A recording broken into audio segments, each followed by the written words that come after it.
Se repite varias veces en la primera lectura de la carta a los Hebreos palabras que a nosotros muchas veces nos rechinan, que no nos gustan, que no es parte de la idea comodona que tenemos muchas veces de la vida cristiana. Y por eso nos cuesta mucho aceptar este lenguaje. Nos habla de esfuerzo y dice: empeñémonos, por tanto, en entrar en aquel descanso para que nadie caiga. Muchas veces la presentación que se hace de la vida cristiana es algo muy banal, muy light, muy ligero. Es como que con 4 tonterías, con 4 gestos y 4 ritos, uno ya es de primera división, que uno ya ha cumplido y de sobra para ser cristiano y para ser grato al Señor. Y aquí dice todo lo contrario, y es más, el vocabulario de Jesucristo es muy diferente a todo esto. Por ejemplo, Jesús va a decir: esforzaos por entrar por la senda estrecha. Y yo creo que los sacerdotes tenemos mucha culpa, porque tratamos a la gente como niños, como tratamos a la gente como inválidos, tratamos a la gente como que es incapaz de nada.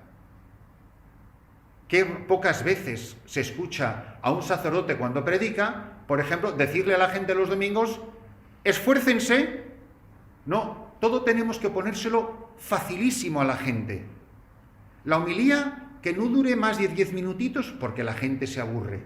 Los domingos por la tarde, una misa a las 9 de la noche en tantas parroquias, por ejemplo, de Madrid, claro, porque la gente se ha ido a esquiar o la gente se ha ido a la finca. Es para acomodarlo todo al aburguesamiento, al lujo, a la comodidad de la gente. Pues no vaya a la finca, pues no vaya a esquiar, tendrá usted que elegir entre esquiar o ir a la finca. Pero nos rechina esa manera de presentar el cristianismo. El cristianismo no es, la vida cristiana no es algo que hay que meter en un calzador en medio, como con un calzador en medio de una vida burguesa y comodona. Esfuércense.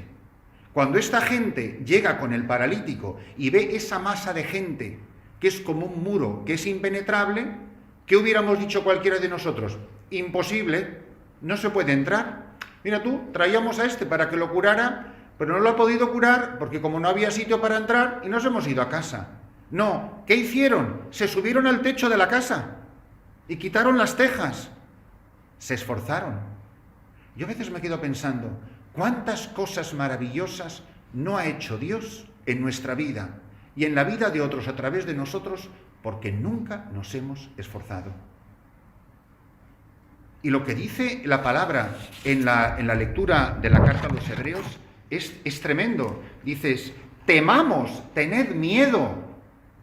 La palabra de Dios nos invita a estar en guardia, temamos. No sea que estando aún en vigor la promesa de entrar en su descanso, alguno de vosotros cree haber perdido la oportunidad. También nosotros hemos recibido la buena noticia, igual que ellos, pero el mensaje que oyeron no les sirvió de nada a quienes no se adhirieron por la fe a los que lo habían escuchado. Por eso, qué importante es decir, ¿de qué nos sirve haber escuchado tantas veces, tanta misa, tanta predicación, tanto retiro, tanto encuentro? ¿Luego para qué? Si no nos vamos a esforzar. Y la vida cristiana supone esfuerzo. En cuanto dices esto, es un pelagiano, que esto lo quiere conseguir todo por sus puños, etc. Dios nos da su gracia, pero hay que seguirle por la senda estrecha. Y el camino del Calvario no es una subida a un monte por casualidad. Yo de verdad me estoy esforzando todo lo que puedo. Yo estoy haciendo de verdad todo lo que puedo. Estoy poniendo en juego todas las energías físicas, intelectuales, psicológicas y espirituales para alcanzar la santidad, para alcanzar la meta, para que esta misión salga adelante. Yo me quedo pensando cuando miro esta misión. No sé el tiempo que me pueda quedar en esta misión, pero sí que pienso muchas veces, si yo me hubiese esforzado más, ¿cuánto más no hubiese hecho Dios para el reino en medio de estas gentes? si yo no hubiera perdido tanto tiempo, si no hubiera malgastado tantas energías, si yo tuviera más santidad, ¿cuánto más hubiese hecho Dios? Y los padres de familia, ¿no se podían haber esforzado un poquito más? Pero con tal de no privarse ellos de sus lujos y de su bienestar y de su comodidad, muchas veces no han hecho todo lo que podían por sus hijos. Y eso parece que es como blasfemia, como cuestionar si aman a sus hijos o no aman a sus hijos. Muchos padres, con tal de no modificar la vida mundana que están llevando, luego se quejan de que sus hijos no quieran ir a misa. Pero mira tu vida. ¿Cómo va a querer uno creer en nada si está viendo la vida mundana que estás llevando tú y luego vas a misa los domingos y a 4 actividades religiosas y piadosas dentro de un contexto de superabundancia y de mundanidad? Y a mí me llama mucho la atención el esfuerzo que hacen estos hombres. Porque qué maravilla es el equilibrio que se da hoy y siempre, pero especialmente en este pasaje, de Jesús entre palabra y obra. Dice que la gente se agolpaba, estaba admirada de su enseñanza. ¿Pero por qué era admirable su enseñanza? Porque siempre iba corroborada por sus actos, por su vida. Porque vida y palabra y vida se han ido entretejiendo en el camino de Jesús en perfecta coherencia y en perfecta armonía. Dice que a los pocos días regresó a Cafarnaúm y se supo que estaba en casa, y acudieron tantos que no quedaba sitio ni a la puerta. ¿Y él qué hacía? Dice, les proponía la palabra. ¿Cuántas oportunidades hemos perdido hablando de esforzarnos? Yo me he esforzado a hablar de Jesucristo, de llamar a la conversión a tanta gente a quien no le digo nada. Una de las cosas que yo he repetido en todas las parroquias por las que he pasado, en mis predicaciones de los domingos, a veces en parroquias con cientos y cientos de personas. Tú, desde el domingo pasado a hoy que estamos aquí en misa de domingo, ¿a cuánta gente le has hablado de Cristo? En el taxi, en la calle, en el trabajo, en el mercado. Yo sé que yo no exagero si digo que hay sacerdotes de vida pastoral, de parroquia, que en una semana explícitamente no le han hablado de Cristo a nadie. Pero como un sacerdote no le habla a la gente, hablará de mil cosas de la parroquia. Un sacerdote sale a la calle, se encuentra con gente por todos sitios, continuamente. ¿Cuántas conversaciones no tiene un sacerdote con gente que viene a la parroquia, al despacho parroquial, al templo parroquial y al no sé qué parroquial? Pero les habla de Cristo, les habla del amor de Dios. Y los sacerdotes, ¿cuántos sacerdotes, por ejemplo, visitan de casa en casa sus parroquias? ¿Cuántos sacerdotes, cuántas religiosas, cuántos evangelizadores van de casa en casa hablando de Cristo? Y luego nos quejamos de los testigos de Jehová y de los evangélicos. Biblia debajo del brazo, haga frío o haga calor, yendo de puerta en puerta, hablando de Cristo, y los criticamos. Los criticamos porque siempre se critica lo que uno no es capaz de hacer. Ahora, tenemos una habilidad natural, porque de sobrenatural no tiene nada, tenemos una habilidad natural para combinar lo mundano y lo divino, que es sobrecogedor. Con lo cual, el que oye nuestras palabras queda completamente confundido.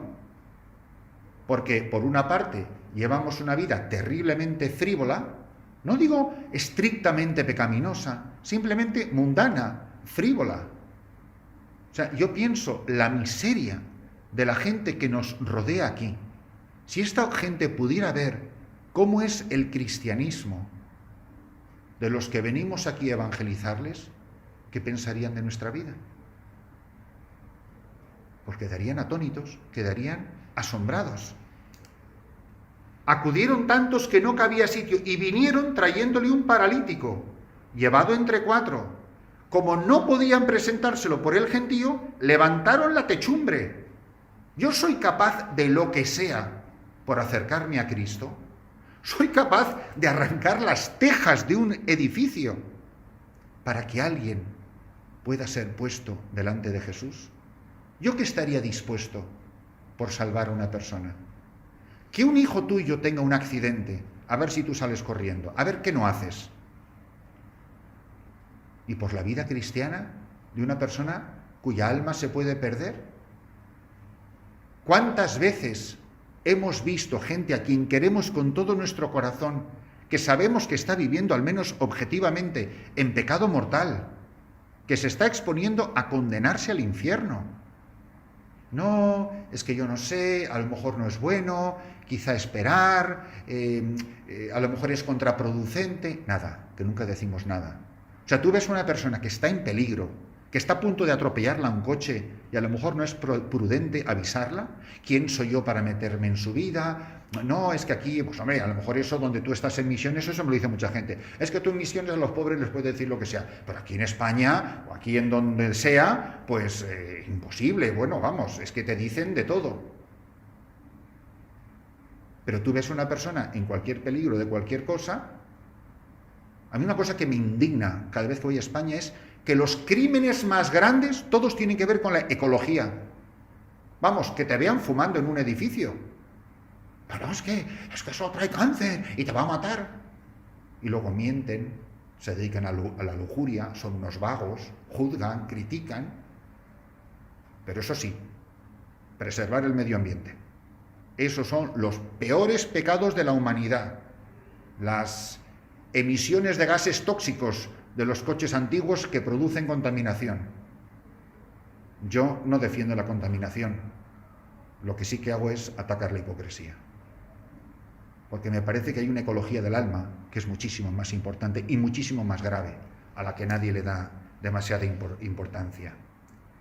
Hay un detalle maravilloso que confiesa no solo la divinidad de Jesucristo por el hecho de perdonar los pecados, cuando hace ese gesto que solo Dios puede hacer. Es una confesión de su identidad, pero confiesa su identidad no diciendo yo soy el Hijo de Dios, sino haciendo, ¿recordáis la homilía de ayer? Haciendo algo, no diciendo palabras bonitas, haciendo algo, hace un gesto, que es el de perdonar los pecados, que solo Dios puede hacer.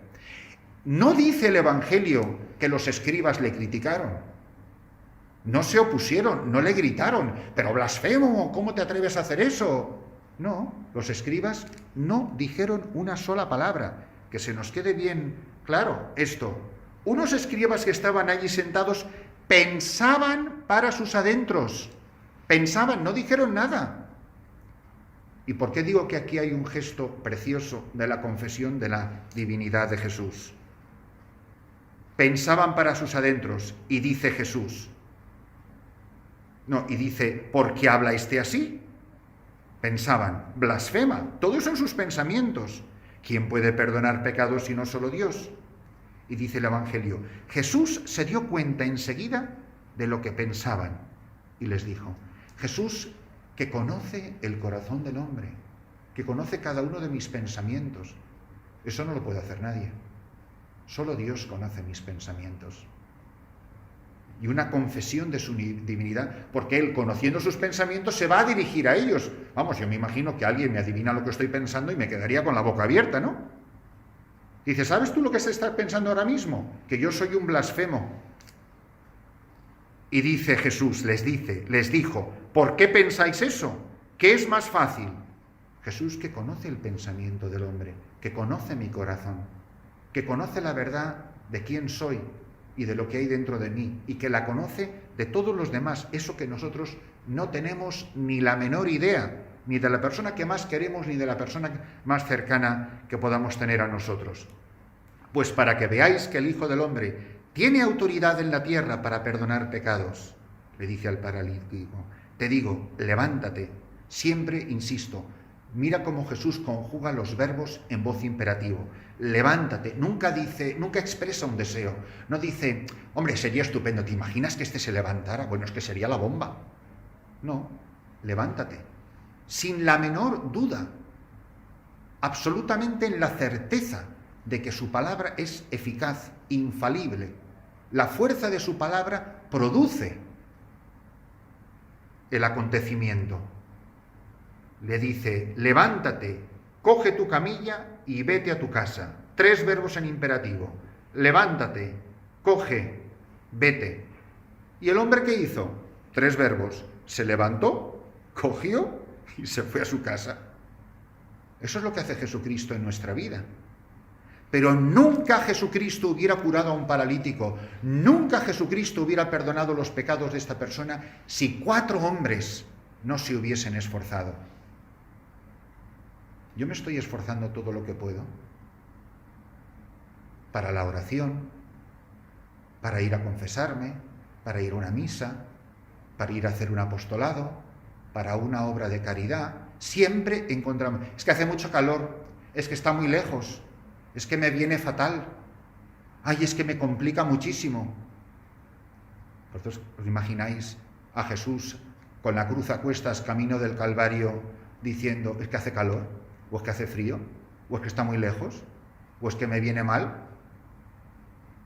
Y así queremos nosotros llenar el mundo de evangelio y anunciar el reino de Dios, viviendo una religión cristiana de hamaca, de tumbona, balanceándonos de un lado para otro, hablando de las cosas de Dios. Pues uno se queda petrificado. Los santos no han vivido así. Leer la vida de cualquier santo y es impresionante. La tenacidad, la fidelidad, la constancia y el esfuerzo que ellos pusieron para las cosas de Dios. Y termino con una anécdota que la viví yo. Y la viví yo con la Madre Teresa de Calcuta. Fui al aeropuerto de Barajas a recogerla. Y yo estaba recién ordenado sacerdote, sería en el año 83. Y venía la Madre Teresa a recoger un premio que le habían concedido en Madrid. Y entre que llegamos al convento de las hermanas y las masas de gente que había en el aeropuerto de Barajas para recibir a la Madre Teresa no llegó a su convento de Vallecas, vamos, yo conducía el coche, por eso lo sé, hasta la 1 de la mañana. La Madre Teresa no se metió en la cama hasta más o menos las 2 de la mañana. Y las 4 hermanas de la comunidad cometieron el gravísimo error de decidir entre ellas para hacer una obra de caridad con la Madre, de decidir entre las 4 que no iban a poner el despertador, sino que ellas se iban a levantar sigilosamente, o sea, ellas sí iban a cumplir el horario de levantarse a las 4:40, como se levantan las misioneras de la caridad en todos los conventos del mundo, y dejar a la Madre dormir un rato más. Las monjas siguieron su plan, a las 5 menos 20, aunque habían dormido 2 horas, se levantaron las 4, sigilosamente salieron de puntillas de la misma habitación, todas dormían en la misma habitación como hacen siempre, y bajaron a la capilla para empezar, como manda el horario de las misioneras de la caridad en el mundo entero, la oración a las 5 de la mañana. En el momento en que la superiora va a hacer la señal de la cruz, entra la Madre Teresa en la capilla y le hace un gesto con el índice a la superiora y la manda a salir de la capilla. Y le dice esta frase: si la superiora no pone el despertador a la hora que manda la regla, la Madre no puede cumplir la voluntad de Dios. Ella no se perdonaba nada, no tenía la más mínima condescendencia con ella misma y siempre decía: yo quiero morir con las sandalias puestas y llenas de polvo. Quiero caer rendida. O como dicen tantos misioneros, que es de las frases que a mí más me gustan, un misionero muera de lo que muera, de lo único que tiene derecho a morir es de cansancio. Hoy la palabra que ojalá se nos quede a todos grabadas es: esfuérzate.